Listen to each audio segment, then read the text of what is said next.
I flew in with a gift bag and a card I'd spent an hour picking out. I knocked on the hotel room door, my heart racing with excitement. Tyler opened it, and his face went completely white. Behind him, Nicole stepped out of the bathroom wearing his shirt, smiling at me like I was some kind of punchline to a joke I didn't understand. My hands started shaking so badly I almost dropped the bag. I managed to say, "I wanted to surprise you for your work trip." He just stared at me and said, "Well, you did." The air felt so thin I could barely breathe. Then Nicole walked over and reached for his hand right in front of me, and everything went silent in my head. I took one step backward into the hallway, and that's when he said we needed to talk downstairs in the lobby. He said it right there in the hotel lobby, with strangers walking past and a desk clerk pretending not to listen. "The marriage is over, Maya. Give me the ring back." Just like that. No privacy, no kindness, nothing. I begged him right there. I told him I loved him and we could work on things and go to counseling. He looked at me like I was embarrassing him. Then he pulled off his own wedding ring and set it on the front desk like it was trash. I saw people pulling out their phones, recording us, and I felt so small and humiliated. My hands were shaking as I slid my ring off and placed it in his palm. He closed his fist around both rings, turned around, and walked away. Just walked away like our 5 years together meant absolutely nothing. I walked through the city for hours with puffy eyes and a phone that had died an hour ago. I kept replaying his words over and over. I kept hearing my own voice begging him to stay. I hated myself for begging. I hated that even after what he did, I still loved him. A city bus rolled past me with a huge fitness ad showing a perfect model, and it made me feel even smaller than I already did. I stopped on a corner and whispered to myself, "Not like this. I'm not going to fall apart like this." I found a coffee shop and charged my phone just enough to open my notes app. I typed 4 words that would change everything. Day 1. Move forward. I found a cheap gym 2 blocks from my apartment and signed up that same afternoon. The first day, I couldn't even last 5 minutes on the treadmill before I had to stop, gasping for air. A trainer with kind eyes walked over and said, "Just breathe. The important thing is you came. Come back tomorrow." I nodded, too out of breath to speak. That night, I cried in the shower until the water ran cold. But I still laid out my gym shoes by the door for the next morning. I downloaded a food tracking app and started logging everything honestly, even the ice cream I ate while crying. I called a therapist and made my first appointment. I promised myself I would keep showing up, even if nobody was there to clap for me or tell me I was doing great. 3 days later, photos of Tyler and Nicole at the hotel bar started showing up all over social media. They were laughing and holding drinks, looking like they didn't have a care in the world. Friends kept sending me screenshots I never asked to see, thinking they were helping somehow. I turned off my phone and walked out my front door. 10 minutes turned into 20 minutes. 1 mile turned into 2. My lungs burned at first, then started to feel clearer, like something was opening up inside my chest. When I got home that night, I grabbed a napkin and sketched out an idea for a sports bra that would actually support women like me. I stared at that napkin for a long time, then folded it carefully and put it in my drawer. I didn't throw it away. Nicole sent me a direct message a week after everything happened. All it said was, "Please don't make this ugly." I stared at those 5 words for almost 10 minutes. I started typing a response 3 different times and deleted it every time. Finally, I just closed the app without saying anything at all. Instead, I opened a blank spreadsheet on my laptop. If I wanted workout clothes that actually fit real women, maybe other women wanted that too. I created a new document and named it FitForward. That night, I fell asleep on my couch with sore feet, an aching back, and a small, stubborn fire burning somewhere deep in my chest that refused to go out no matter how tired I felt. I spent the next month teaching myself everything about athletic wear. I learned about moisture-wicking fabrics and compression levels and size-inclusive patterns. I messed up my first batch of labels completely and had to redo all of them by hand. When I finally had 6 pieces ready, I posted photos on a brand new Instagram account. I used my phone and natural lighting, no filters, no editing. The photos showed every wrinkle in the fabric and every curve on my body. In the first week, I got 12 orders. One customer left a comment that said, "I finally feel seen." I read that comment 3 times, screenshot it, and put a bright yellow sticky note on my bathroom mirror that just said, "Keep going." A small boutique owner named Sandra messaged me after seeing my Instagram. She asked if she could carry 5 pieces in her store to test them out with her customers. I said yes so fast I almost dropped my phone. Those 5 pieces sold in 3 days. She ordered 20 more. I took every single dollar I made and put it right back into the business. I ordered fabric samples in the larger sizes first because I knew those women were always the last ones thought about. I took all my own product photos in my apartment using the morning sunlight from my window. Then a local journalist reached out asking to feature the local brand that's designing for real bodies, and even though my voice shook the entire time, I said yes to the interview. My mom called me on a random Tuesday afternoon, and the first thing she said was, "Maya, I can hear your laugh again." I hadn't even realized I'd stopped laughing for so long. I told her I was terrified every single day, but that I was moving forward anyway. She got quiet for a moment, then said, "Baby, moving forward is the same thing as living." After we hung up, I went to the gym like I did every morning now. I added 5 more minutes to my usual routine.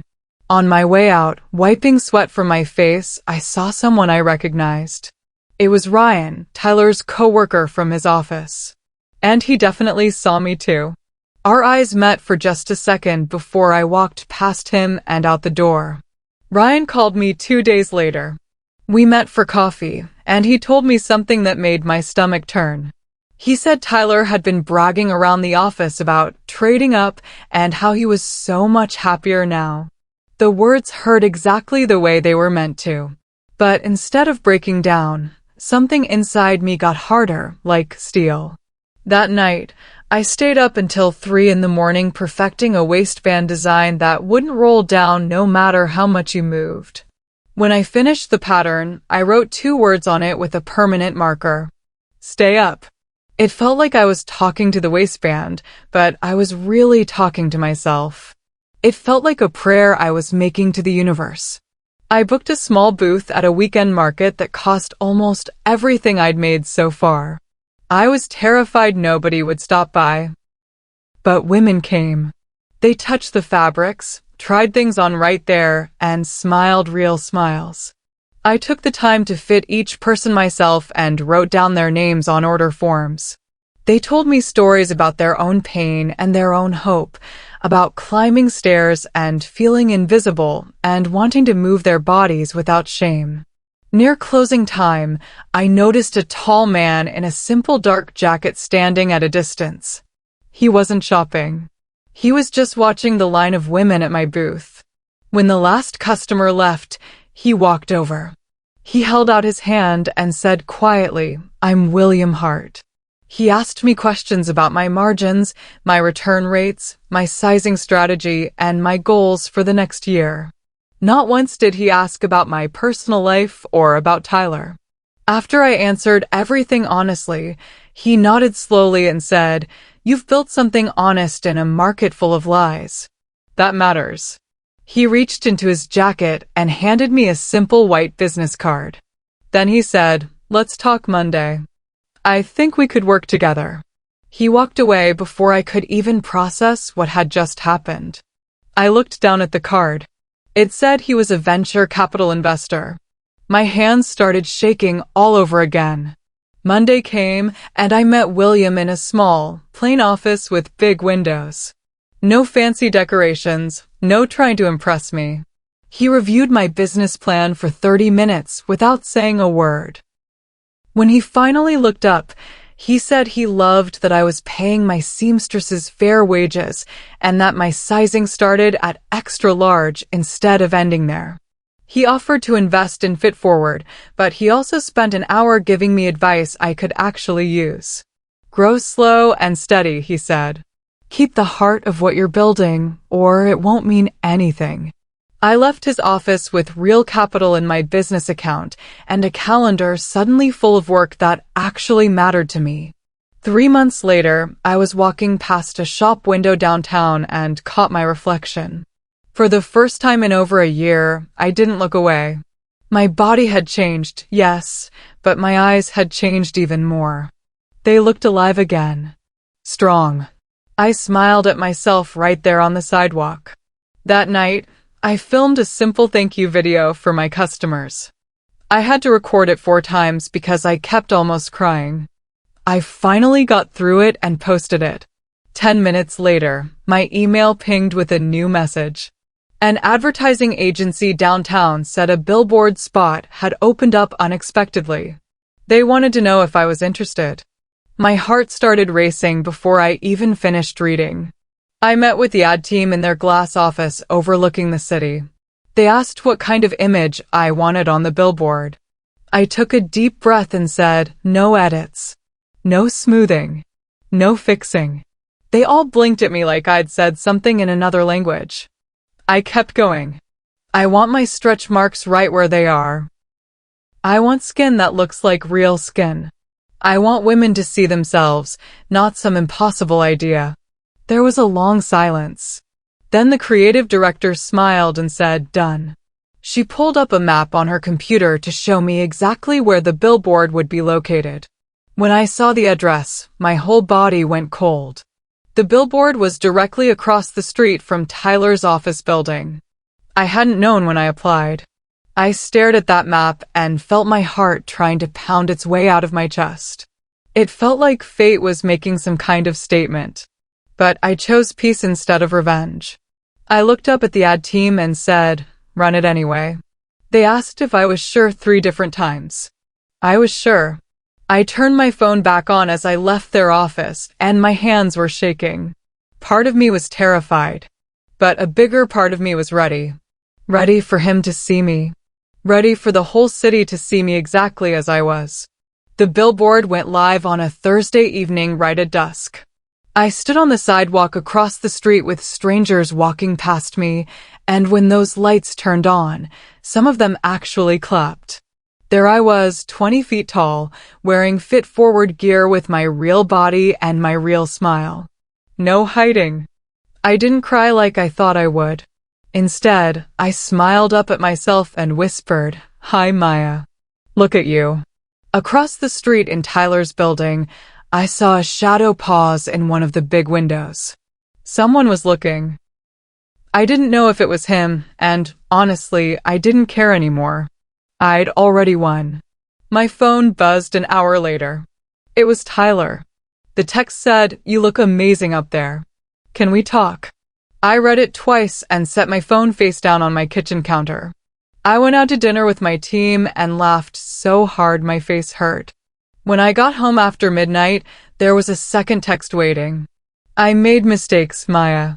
Big ones. I stared at those words for a long time. Then I plugged my phone in, turned it face down again, and went to bed. I slept better that night than I had in a year. Whatever he wanted to say now didn't matter anymore. William and I started spending more time together outside of business meetings. We got simple food at quiet restaurants and walked through the city afterward, talking about everything except work. He asked me about my favorite books. I asked him about his worst days and biggest fears. He told me he liked that I never chased him or played games. I told him I liked that he didn't need applause or attention to feel important. We both smiled at how quiet and easy everything felt between us. It was the opposite of everything I'd had with Tyler. This felt like peace. This felt like I could finally breathe again. Ryan called me again, and this time his voice sounded urgent. He told me an audit had started at Tyler's company. Something about too many strange expenses and vendor gifts that didn't add up. Receipts that looked suspicious. Tyler's name kept appearing on documents that didn't make sense.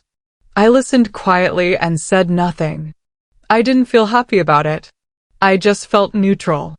I kept sewing, kept shipping orders, and kept sleeping through the whole night at normal hours. That same evening, my phone rang 3 times in a row. All 3 calls were from Tyler. I watched my phone light up and didn't answer any of them. Whatever was happening to him now had nothing to do with me. William came to my studio on a Saturday afternoon. He watched me work for a while without saying anything. Then he walked over, took both my hands, and said, "You make me proud every single day." Then he knelt down and asked me to marry him. I felt my whole chest tighten. Before I could answer, he said something that made my stomach flip. Full disclosure. My investment fund owns a majority share in Tyler's company. I just stared at him. He said, "I wanted you to know before you answered." I asked for time to think about it, and he smiled that gentle smile and said, "Of course. Take all the time you need." I said yes exactly 1 week later. I also told William something that was non-negotiable.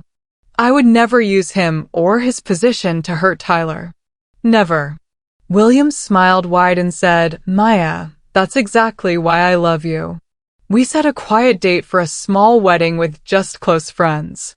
The next morning, I got an email from a corporate HR department. They wanted me to speak at a wellness event about building FitForward and staying healthy through hard times. I said yes before I even saw the location. Then I opened the attachment with the address. The event was in Tyler's office building.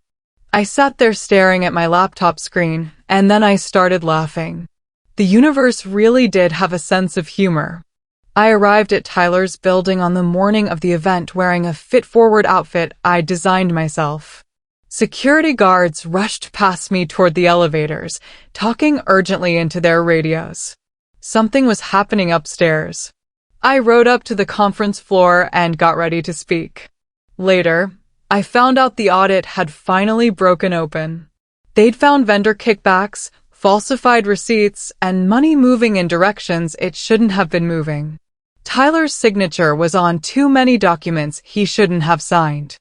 I walked on stage and talked about health and honesty and building something real. As I finished my speech, 2 people in suits walked into the hallway outside. Compliance officers. I kept my face neutral and walked off the stage. Tyler was waiting by the exit. His face was pale and his hands were shaking. He looked smaller somehow. He said, "Maya, I miss the new you." I looked at him for a long moment and then said, "The new me was always here, Tyler. You just didn't bother looking." He asked for another chance. Actually begged me the same way I'd begged him in that hotel lobby a year ago. I told him the only thing he needed to do now was take responsibility for his choices. An HR manager called his name from down the hall. Tyler looked at her, then back at me, then back at her. He walked away from me for the last time. I stood there and felt absolutely nothing. That evening, I stood on the same sidewalk where I'd watched my billboard light up for the first time. William held my hand. Women walking past pointed up at my face and smiled at each other. My phone buzzed with a news alert. Tyler had been let go from his company pending further investigation. I felt no happiness about his pain. No revenge satisfied me. I only felt peace about my own path forward. I looked up at my own face on that billboard, 20 feet tall and absolutely unashamed, and I whispered, "Thank you," past me. Thank you for not quitting when it hurt the most. The city lights came on all around us, glowing against the evening sky. And I realized something important. When those lights rose up, so did I.